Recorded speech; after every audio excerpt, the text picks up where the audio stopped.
Shiru hikima ce. Shiru yana daga cikin mafi girman ladabi da ya wajaba ma'abota hankali su lizimta. A koda yaushe, shiru mai ma'ana ya fi surutu mara ma'ana.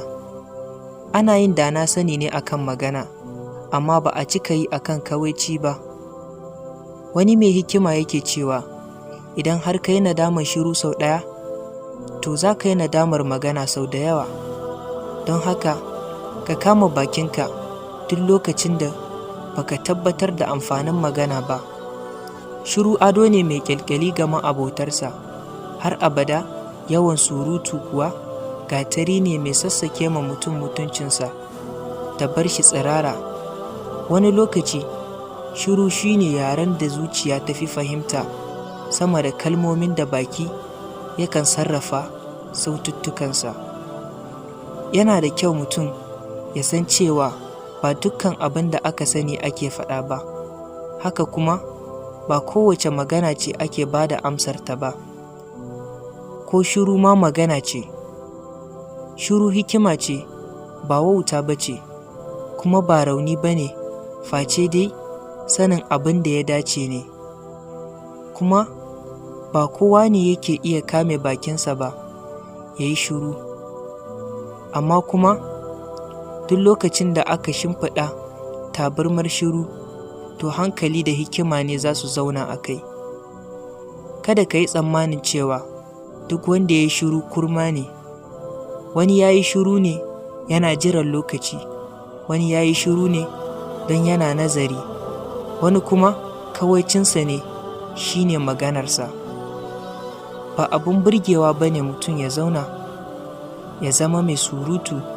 Ka yawaita shiru, kada ka ce komai sai da bukata. Manzon Allah sallallahu Alaihi wasallam ya ce, idan kai imani da Allah da ranar ƙarshe, to ka faɗi alkhairi ko kai shiru. Al-Hadith.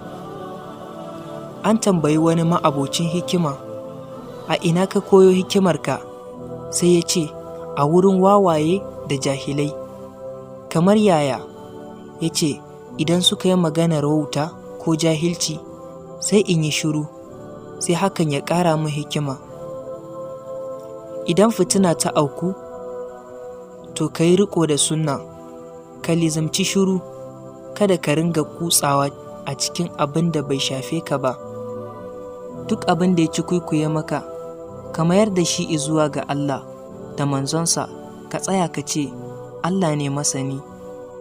Wani sashin ma'abota hikima suna cewa, ka lizimci shiru, domin shi zai baka kyawawar soyayya, kuma zai amintar da kai daga muguwar mamaya, sannan zai sanya maka tufafin natsuwa, sannan zai ishe ka kyakkyawan guzuri.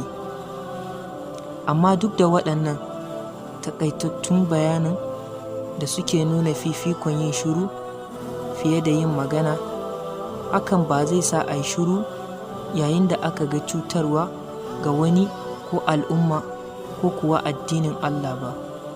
Wannan asali ma wajibi ne a yi iya ƙoƙari wajen kawar da zalunci da azalumai, amma mutum ya yi magana akan abin da ya sani, ya ja bakin shi ya yi shiru akan abin da bai sani ba, hakan shi ne mafi alkhairi. Amin. Wassalamu alaikum.